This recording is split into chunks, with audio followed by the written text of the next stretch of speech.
Good evening there, everybody.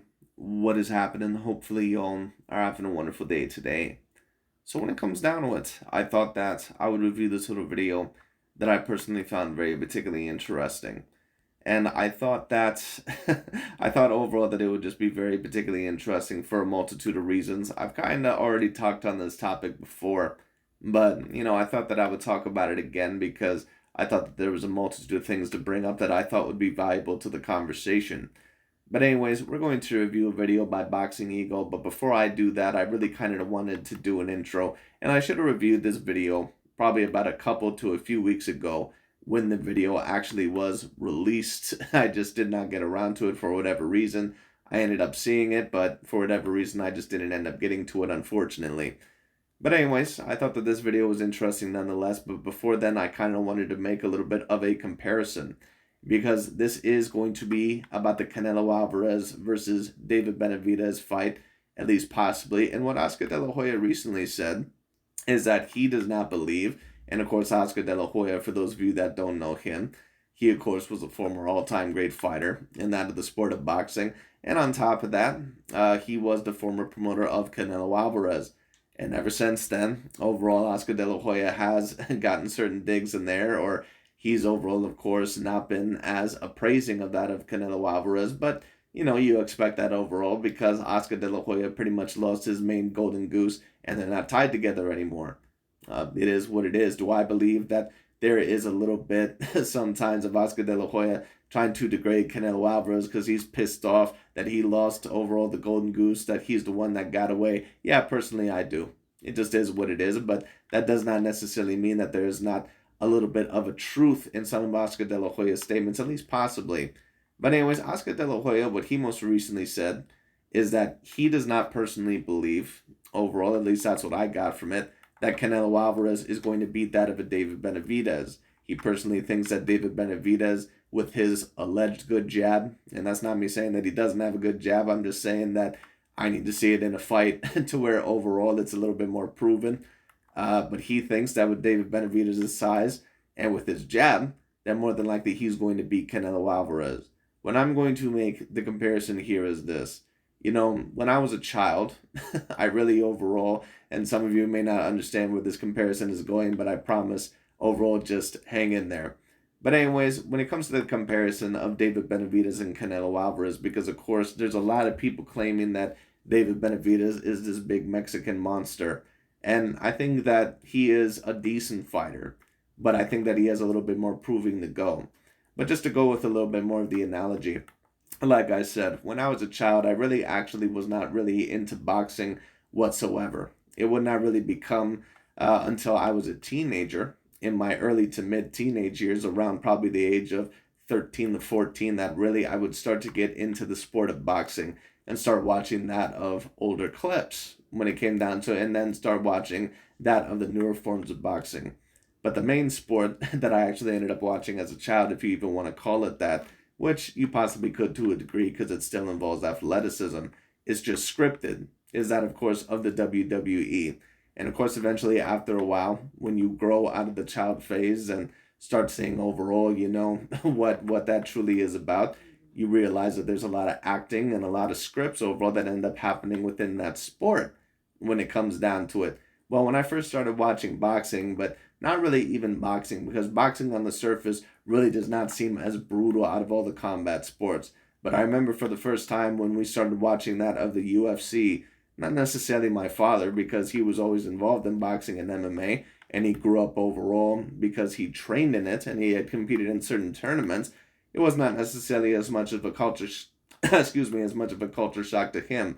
But for me and my mother, for example, it was a very big culture shock because we had never really been used to, at least overall, that of a real fight before, especially in an octagon, to where the fighters basically were able to utilize all their tools. And that's why the UFC sometimes seems so brutal, because you're not just using punches, you're also using that of kicks, you're also using that of the ground game. So sometimes the beatings in that of MMA can even sometimes be a little bit worse than what they are in boxing, because you're actually able to utilize everything that you want to basically within the ring. Not only that, But people take a look at it, they take a look at the size of the gloves and a certain amount of other things, and they just believe that it's really way more brutal than what it actually is. Well, in my opinion, David Benavidez, the world that he's living in right now, at least in terms of the fighters that he has fought, he really hasn't really had a super duper big professional fight. He's really living in WWE land. And some people overall, they may not be personally agreeing with me when I say that. Well, let me put it to you in a better way of this. And this is not me saying that this is all David Benavidez' fault, but Teddy Atlas actually, once upon a time, had a very great interview with that of Joe Rogan, who, of course, is a commentator for the UFC and has his own podcast.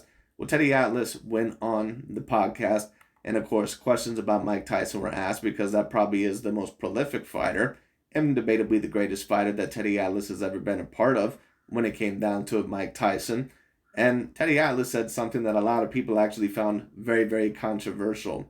And as a former fan of Mike Tyson, I can admit at one point in time that I was defending Mike Tyson tooth and nail to why certain things had happened in his career. And a lot of excuses were always made for Mike Tyson. But the truth is really about Mike Tyson is that he just really was not as great as what a lot of people overall tried to say that he was. And what Teddy Atlas said is that, in his opinion, he said, let's say his record is 50-5. Let's say overall that happened. And of course, he was a phenomenally talented fighter. But he said, in my view, what Mike Tyson really is that he's not really 50-5. He's really 0-5. And a lot of people, of course, they look at Teddy Atlas and they'll be like, what the hell are you talking about? That's major disrespect. You're just hating on him. But Teddy Atlas had a point to a certain degree. And basically what he meant is that Mike Tyson, throughout the majority of his career, he pretty much was in there against guys to where he pretty much was meant to flatten them. He pretty much was meant overall to get in there and flatten these guys. Certain guys like a Pinkelton Thomas or a Trevor Burbick or a Bruce Seldon or some of these other guys. None of these guys really ever stood that much of a chance against that of a Mike Tyson. But when Mike Tyson finally got in there with that of an Evander Holyfield, when he finally got in there with that of a Lennox Lewis or a Buster Douglas, certain fighters that actually had a good strategy and could actually fight back with him, every single time that happened, Mike Tyson pretty much crumbled. It just is what it is. The only fight that I can really remember to where he had a very tough time and he actually was able to pull out of the fight was against Donovan Ruddock. And Donovan Ruddock never was really that great of a contender in the first place. It is what it is. Now, I'm not saying that this is 100% going to happen in David Benavidez, but what I will say about David Benavidez is this.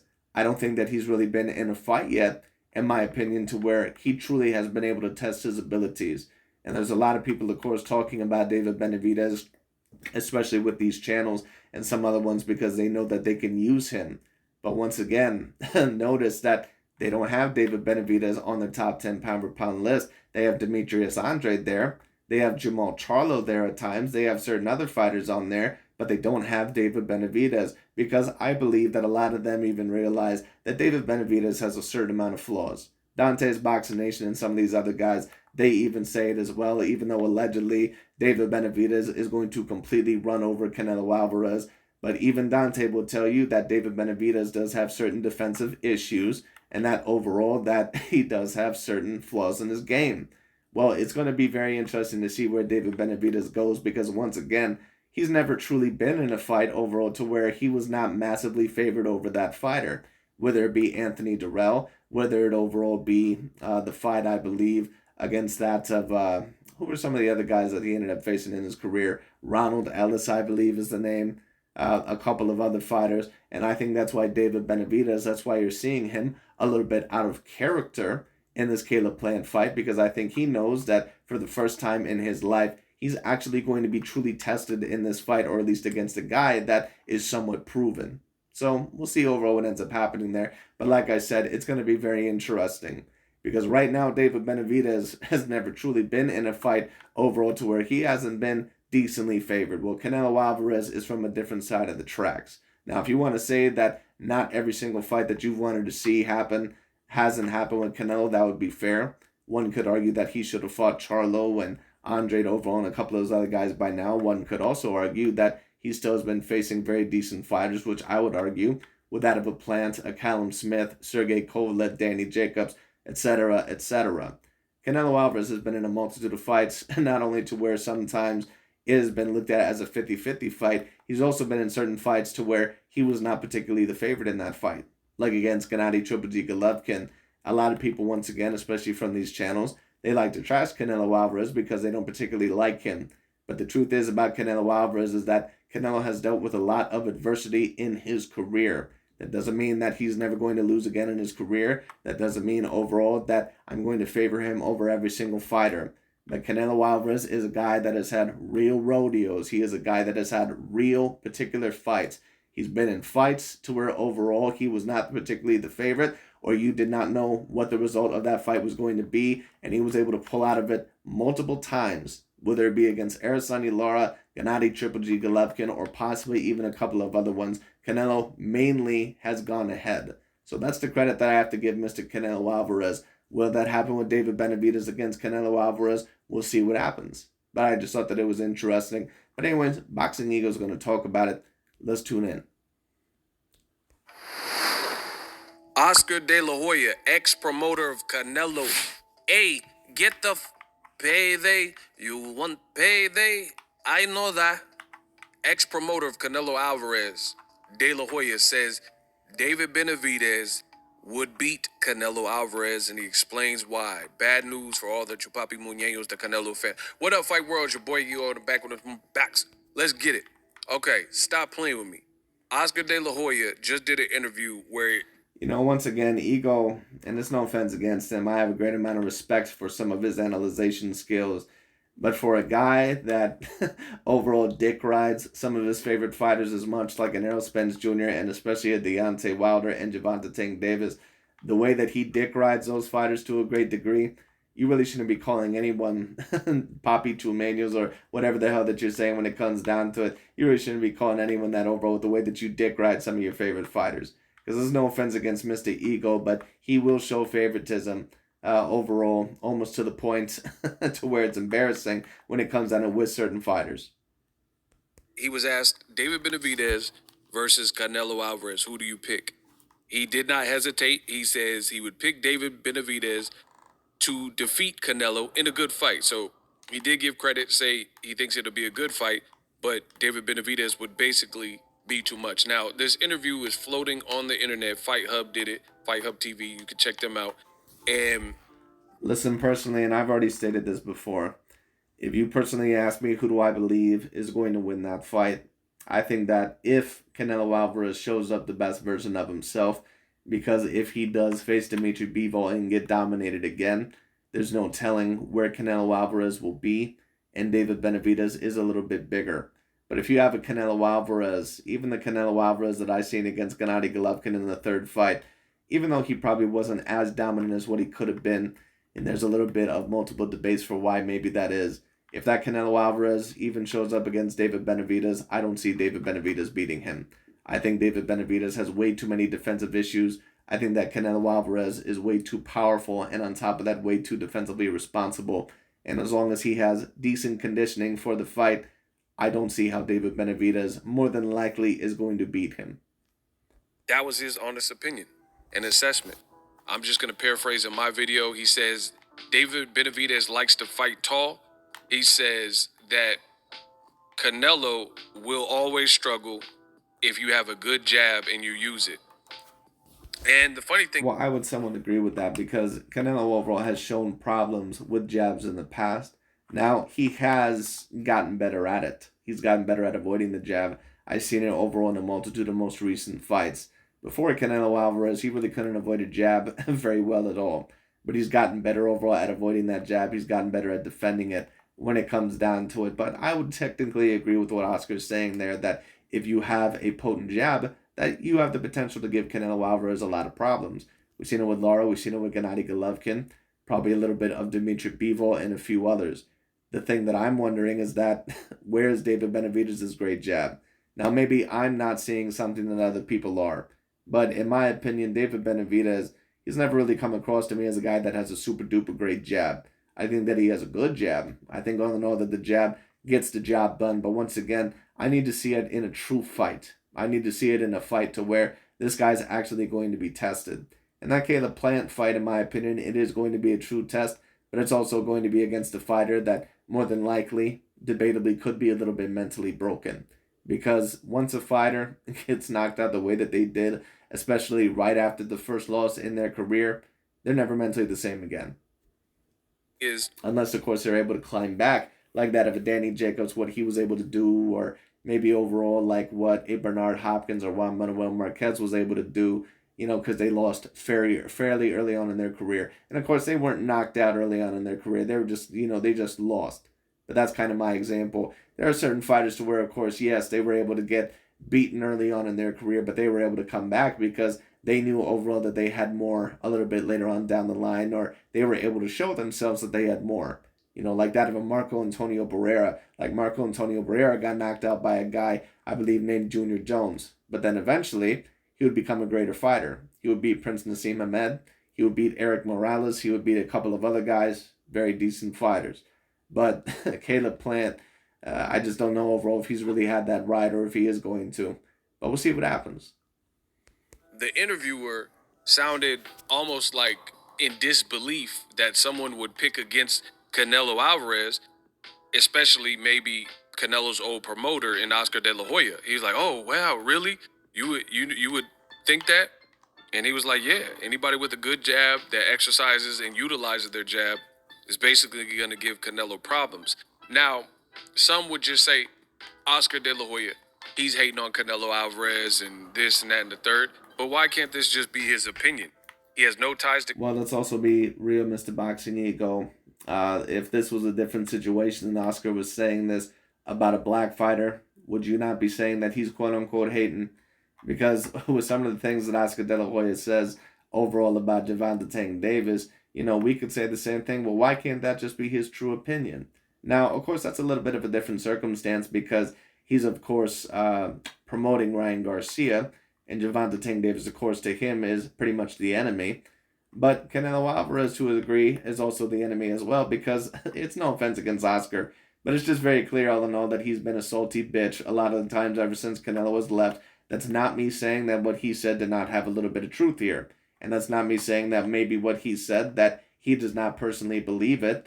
But there's also been certain things to where it's been a little bit inconsistent and where it's a little bit hard to tell because there's clearly been certain signs that Oscar De La Hoya that he has a little bit of resentment towards Canelo Alvarez for leaving him. It just is what it is.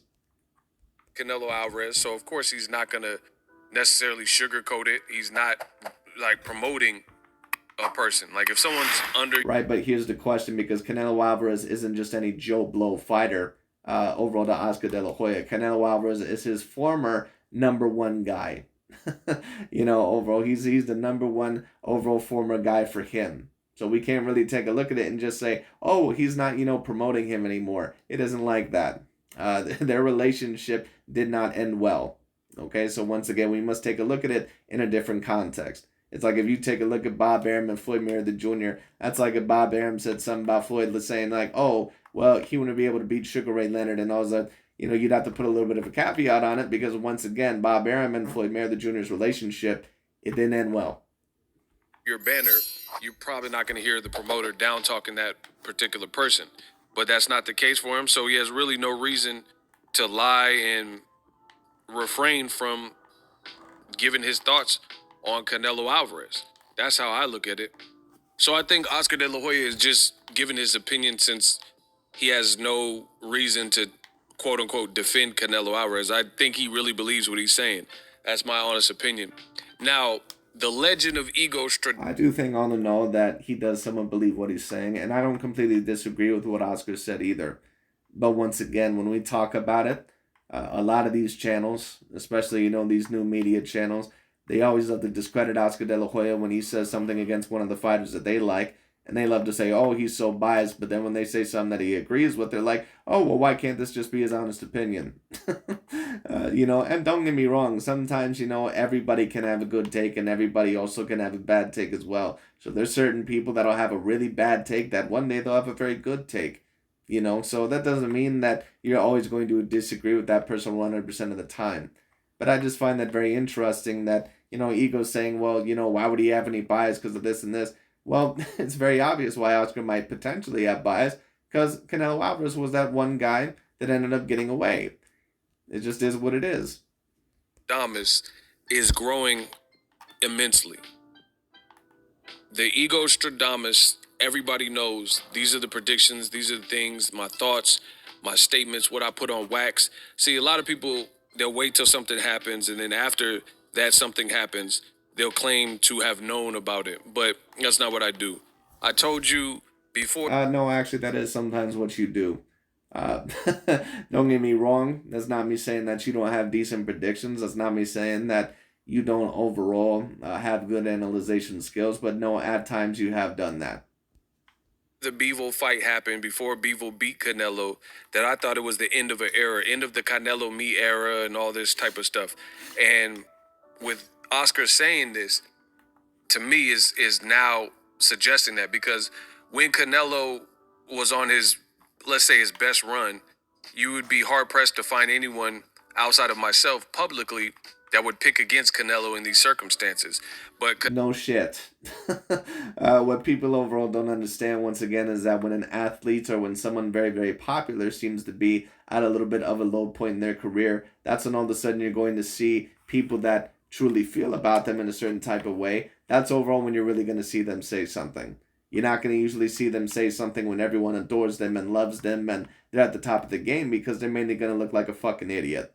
That the people don't usually overall attack you. It's pretty much overall like, sometimes certain predators in that of wildlife. There's some predators, of course, that'll hunt you down. They don't care overall, what the circumstances are, like a bear or like a tiger. They can pretty much hunt whatever they want. But then you have certain coyotes. They may not go after a bigger prey item unless they see that it's a little bit injured first, that they see overall that it's a little bit down on its luck.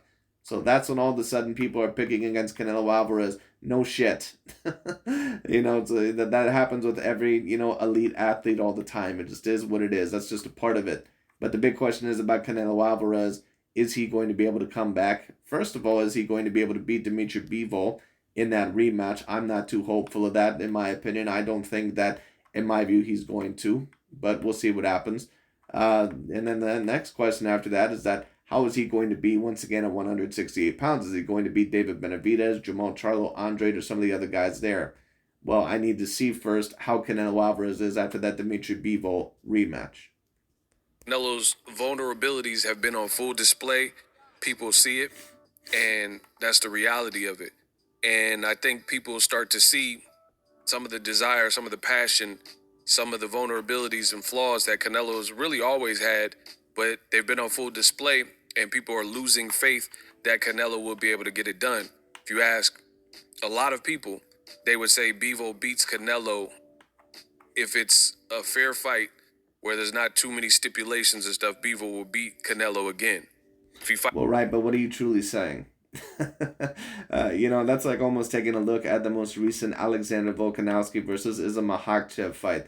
That's like overall, saying overall, oh, well, you know what? I think that Islam Makhachev, with not too many stipulations, that he beats Alexander Volkanovski. No shit. Dimitri Bivol is a weight class at least heavier than that of Canelo Alvarez. They're both A-plus skilled fighters. And on top of that, he's decently bigger than Canelo Alvarez. No shit. I could have told you that.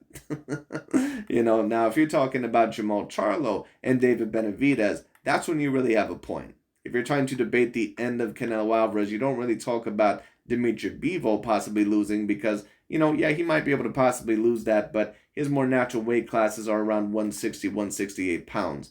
Now, if he starts losing to Jamal Charlo or David Benavidez or some of these other guys, then that's overall when you truly have a point. Now, of course, Oscar De La Hoya, he states all in all that personally he believes David Benavidez beats Canelo Alvarez. Well, first I need to believe it to see it.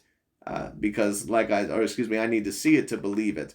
Because David Benavidez right now, once again, I have not seen him, at least in my view, really in a true test yet. But we'll see what happens. it's better be if.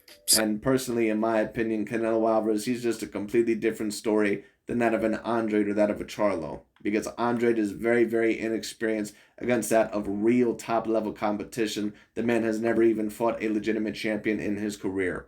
It just is what it is. That's not me dissing him. That's not me getting after him. But that's me saying that if him and David Benavidez get in the ring with each other, with the size, David Benavidez might have the advantage there. And Jamal Charlo, Jamal Charlo against a lot of these guys, in my opinion, really is not going to be competitive. He never really had overall the skill set in the first place. Canelo is really the only guy, if you're talking about around that stature, to where he's really the main threat for that of a David Benavidez, because I don't really see Andre nor Charlo really beating him. Maybe Andre, maybe, but Charlo, no. Same thing. But even where Canelo is undisputed. And that's also another conversation. If David Benavidez goes up to light heavyweight, how good is he going to be? Because if you ask me personally, David Benavidez, a decent part of his success is because, and you see certain fighters like this, once again, it's no offense, I'm not trying to be too harsh here, but this is just personally what I see. Like when you took a look at Jarrett Hurd at 154 pounds, a big part of the reason why he was able to win some of those fights is because he was so much bigger than those guys. David Benavidez is pretty much a light heavyweight trying to disguise himself as a 168 pounder. At 168, guys like David Benavidez, David Morrell, these are all Demetrius Andrade, who called out Canelo. You know, these are all super dangerous fights for Canelo. So I think it's going to be bad because I would say that the David Benavidez fight is a potentially dangerous fight for Canelo. I think that the Jamal Charlo fight, in my opinion, I don't think it's really that dangerous. A lot of people disagree. That's not me saying it's not a good fight. It is a good fight. I just don't see what Jamal Charlo has to really beat Canelo if the best version of Canelo shows up. End of the day, Canelo, he's going to do what he's always been doing recently, which is fight a good name. And then in between that fight, a bunch of people that no one really wants to see him fight and pick around the true competition, or he's going to be forced to fight against the bigger names. Like, for example, if David Benavidez emphatically beats Caleb Plant, which is a great fight that I'm looking forward to, if he's able to get beyond and get past that task, then Canelo can no longer run from this idea of fighting Benavidez. That would be a certified big fight, blockbuster fight. Well, I will say this. Canelo Alvarez will have no more excuses if he plans overall to avoid David Benavidez. There will be no more, oh, well, I still don't think overall it's that good of a fight. No, you're not going to have that excuse anymore, Mr. Canelo, if you overall keep trying to say that. Now, my view, more than likely, Canelo, I don't think he actually minds facing David Benavidez, but I think that he's focusing more of light heavyweight right now. But if he continues overall to say, oh, well, I'm not interested in the fight after David Benavidez clearly is a mandatory and beat Caleb Plant, then that's going to become a problem. People would pay to see. And what is Canelo going to say? Oh, you haven't fought no one, which is what he said to try to front on Benavidez in the past. Those things will fall on deaf ears because Canelo became undisputed by beating Caleb Plant. And after that fight, Caleb Plant went on to knock out Anthony Durrell, has a new trainer. So he built his confidence back in that fight. So it's still a great fight. He only has one loss. So you can't tell me that Caleb Plant was only good when Canelo fought him. But Benavidez, if he's able to beat Caleb Plant, it's not a significant win. Well, hold on here a second. And I don't necessarily mind what Ego is saying. But remember a lot of these guys, when they claim that Canelo Alvarez was only fighting guys that were knocked out before, how come overall that only comes up with Canelo? It doesn't come up with any other fighter. Don't you notice that? Don't you notice that? Terrence Bud Crawford, now Ego overall has stated this. I'll give him this much credit. But he's also an Errol Spence dick rider. When it comes to Dante's Boxing Nation and some of these other guys, when it comes down to it, they never bring up how Terrence Bud Crawford beat up a version of Kell Brook that was already knocked out twice. He beat a version of Amir Khan who was already knocked out 3 times. But when it comes to Canelo, they say, oh, well, his Danny Jacobs win doesn't really count that much because Danny Jacobs was already knocked out before, or he already had a couple of losses. But apparently Caleb Plant, he's this ripe A-grade fighter. Even though Canelo Alvarez, knocked him spark out in their most recent fight. Come on, man. So even if Caleb Plant wins, then that's another, people are going to demand a rematch to that. David Morrell fights.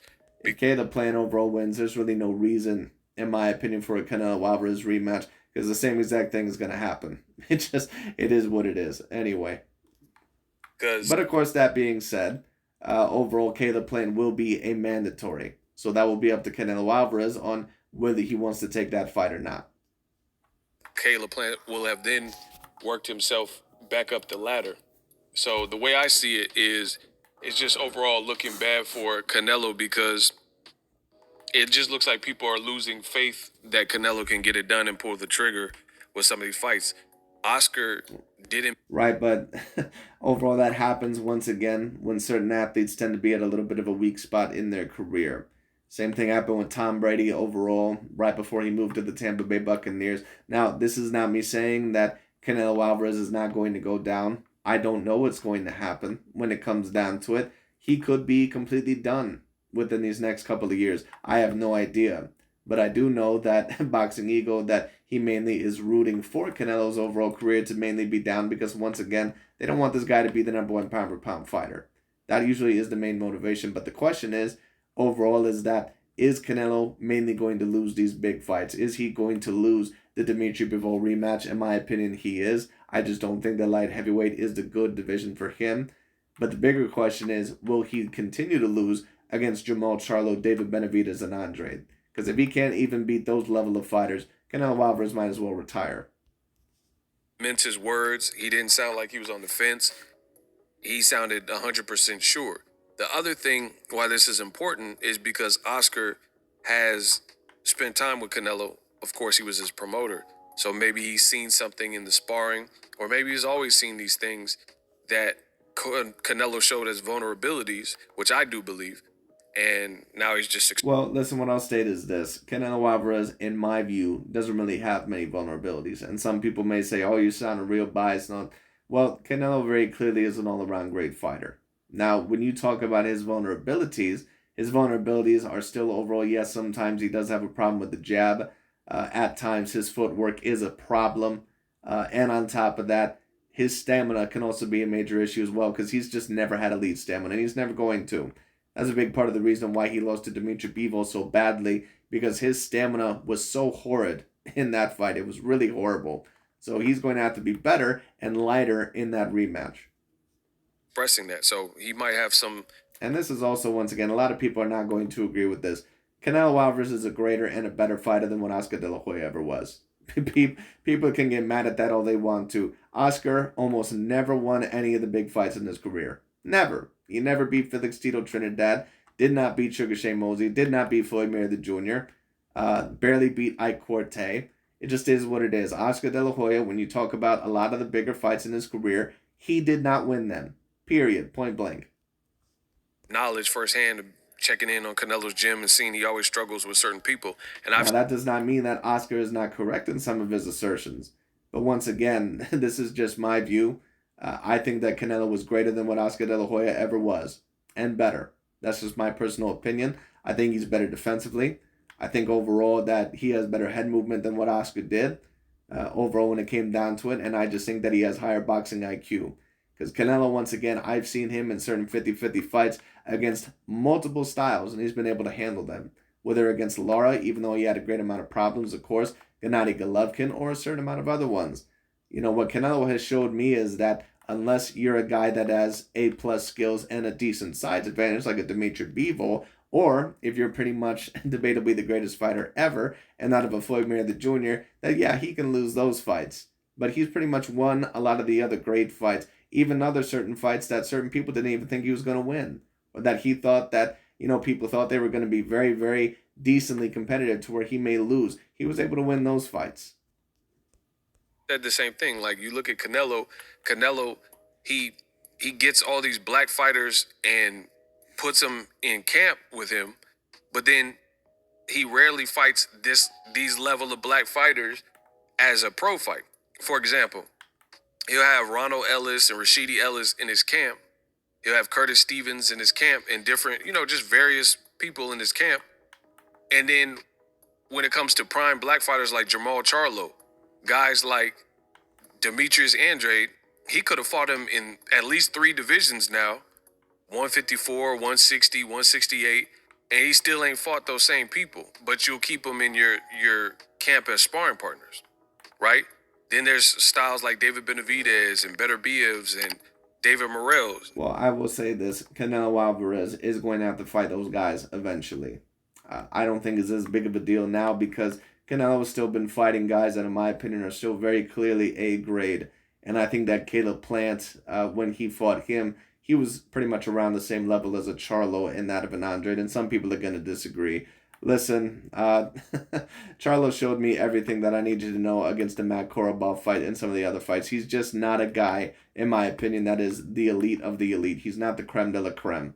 He's a guy that, in my opinion, is a very good boxer. But if you put him in the ring with a lot of these guys like Canelo, Andre, I'm not sure if he beats any of those guys. Caleb Plant, David Benavidez. I don't know if I would favor Jamal Charlo over any of those guys. Over any of them. He won't give these guys a chance, and his fans say, "Oh, these guys aren't worthy. We're not worthy. We're not worthy." But then he'll have no problem fighting John Ryder. He'll have no problem fighting Avni Yildirim. The jig is up. Let me know how Igor Stradamus did in this video, and I'm up. But anyways, that's pretty much about it for this video. But what I will say is this. Canelo Alvarez is going to have no more excuses after this Dimitri Bivol rematch unless he's actually able to pull off the rematch. He's going to have no more excuses overall to why he can no longer fight that of a David Benavidez or a Jamal Charlo. Before, I think he could kind of get away with it because once again, he was fighting guys at light heavyweight and, other fighters and potentially bigger fights or at least overall fights that, were decently for legacy. But if he ends up losing the Dimitri Bivol rematch, there's going to be no excuses. You are going to have to fight Jamal Charlo, David Benavidez, one of those guys. Andre, you're going to have to fight him. You're going to have to. But it is what it is. But anyways, that's really about it for today. Thank you so much for watching. Thought that was very particularly interesting, and that's really about it.